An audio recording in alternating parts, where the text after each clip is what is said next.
Allah gave this as the conclusive evidence of the truth in the claim of the Messenger ﷺ. The Qur'an is a proof for the Messenger, and the Messenger's honesty and character is a proof for the Qur'an. It's vice versa. It's both ways. But the advantage Allah gave us over the nations before, you see, Musa alayhi salam, people saw the water part. If you were skeptical before then, once you saw it part, you would say, okay, amantu bi rabbil alameen, I believe. I'm coming, you know. And now 2 generations later, you tell your grandchildren, you know, I saw the water part. Your children may or may not believe you.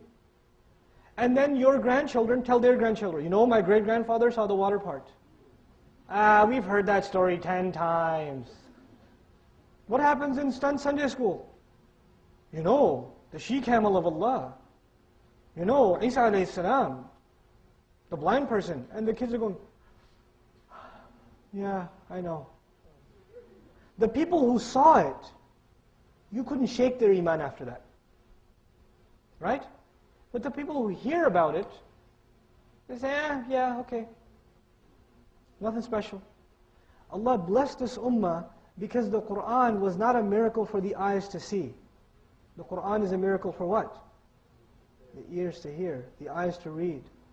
So the miracle in its integrity as a miracle is retained one generation to the next, to the next, to the next, to the next. It's not just something passed down as I saw that amazing thing happen. The amazing thing's right here. Still here. When I was explaining this to my 6th grade Islamic studies class, you know what they said? Oh, Brother Nouman, it's not fair. I was like, what's not fair? And one of my students said, all these prophets got such cool stuff. We just got a book. And you know what? As blasphemous as that sounds, he's onto something. I mean, it's a book sitting in the shelf. We're calling it the greatest miracle of all time. The Christian can turn around and say, hey, my book's a miracle too. The Bible's a miracle, right? Somebody else, the Hindu can pick up a copy of the Veda and say, this is a miracle. It's a philosophical miracle, right? The Buddhist can say that. So what makes our claim different? It is the knowledge and appreciation of the Qur'an as a miracle that made the Sahaba thoroughly convinced after every time they heard Qur'an recited. Oh my goodness. Imagine, every few hours you get to stand in front of the water and watch it part. Could you imagine what kind of iman you would have? They're experiencing that miracle every time they stand in salat. They're experiencing something. There's a difference in that iman and our iman. There's a difference. Because they're appreciating it at 2 levels. Is the reminder, as that ultimate spiritual reminder, and at the same time as what else? A miracle of Allah. It deserves to be appreciated in both lights. It is critical that we appreciate it in both lights, because it has a direct impact on how convinced we are and how we live our lives. There's no inkling of doubt left. Wallahi, there's no inkling of doubt left. Now I want to share with you finally, as a conclusion, inshaAllah ta'ala, what I want to share with you is, well, I agree. What am I supposed to do? That's great. The Qur'an is guidance, the Qur'an is a miracle. What about me? What do I do? You see, there are 3 kinds of people. And I'm taking this from a great work of tafsir written by Amin Ahsan Islahi. You should read his introduction of Tadabbur al-Qur'an, those of you who can read Urdu. Those of you who can't read Urdu, the first volume has been translated called Pondering Over the Qur'an. Pondering Over the Qur'an. The translator I don't know, but the author is Amin Ahsan Islahi. Amin Ahsan Islahi. So he says there are 3 kinds of people. Once they acknowledge that the Qur'an is guidance, there are 3 kinds of believers. The first kind is the one who says, you know, Allah actually is giving me guidance in this book. And if I come across some knowledge of this book that is guiding my life in a different direction, I'm going to change myself. I'm going to try to change my life according to the dictates of this guidance. Because you start reciting this Qur'an and learning it and memorizing it and studying it, and you start realizing that this Qur'an is offering a lifestyle that's going this way and your lifestyle is going that way, so you got to start changing some stuff. So the way you speak starts changing. The way you dress starts changing. The way you eat starts changing. The kinds of friends you have starts changing. The kind of job you have starts going through change. The kind of money you make starts changing. The interaction you have with your family starts changing. And when this change starts happening, the first people to notice are who? Your family.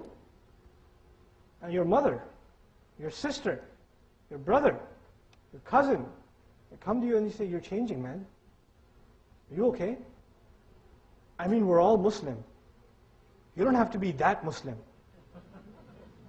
Which, are you listening to these mullahs or something? Is that what's happening to you? Take the thing off your face. They'll come to the daughter. The father will come to the daughter. Why are you wearing that on your head? You're not going to go out like that, right? This is America. Don't do that. Who's going to marry you looking like that? They're going to take you away, looking at your beard. They will say things like that. Your family. They're not going to say these things to you because they hate you, by the way. You know why they're saying those things? Because they love you. And they're scared for you. They think you're becoming crazy. And that's nothing new. Whenever people started turning to their faith, what did their families consider? Insanity as the only possibility. And so what happens, especially the young people here, listen up. When you start turning a little bit religious, a little too religious than the rest of your family, or the parents start turning more religious than their kids, when that happens, then those that are not moving at your pace are waiting, patiently waiting, until you get a C on your test. Until one time you snap at your father. And then they'll turn around and say, is this what your Islam teaches you? It is that all this masjid stuff, that's why you got a C. That's why you failed. So they're waiting for your mistake. To blame what? The religion. And when this is going on, this psychological war that's going on in your home, you walk into your home and it's a war zone. It's a war zone. Your mother, your wife, your husband, your brother, your sister, your cousin, your uncle, whoever they are saying the most hurtful, sarcastic, poisonous things that if anybody else said, you would run them over with your car, but you have to take it from them because they're your family, and eventually, young man, 18, 19, 20, you're known to be hot-blooded anyway, so what do? You snap.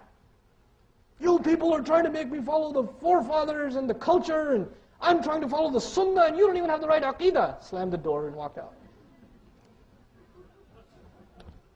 It happens. Certainly does. No, it didn't.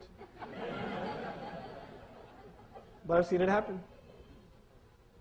And even if it did, I wouldn't tell you. So but this happens. My family just doesn't understand. And now you start attending halaqat and classes and courses, not because you want to attend classes and halaqat and courses, because you can't handle what's going on at home and you just want to be away. Seriously, check yourself. Check yourself. You see, that is the biggest failure of our youth. You have to grow thicker skin. You have to grow thicker skin. You've got to be able to take it. Whatever they dish out, whatever they say, I wish you were never born. Is this why we brought you to America? Right? Whatever they say, it's okay. Be the best to your parents. Be the best to your parents.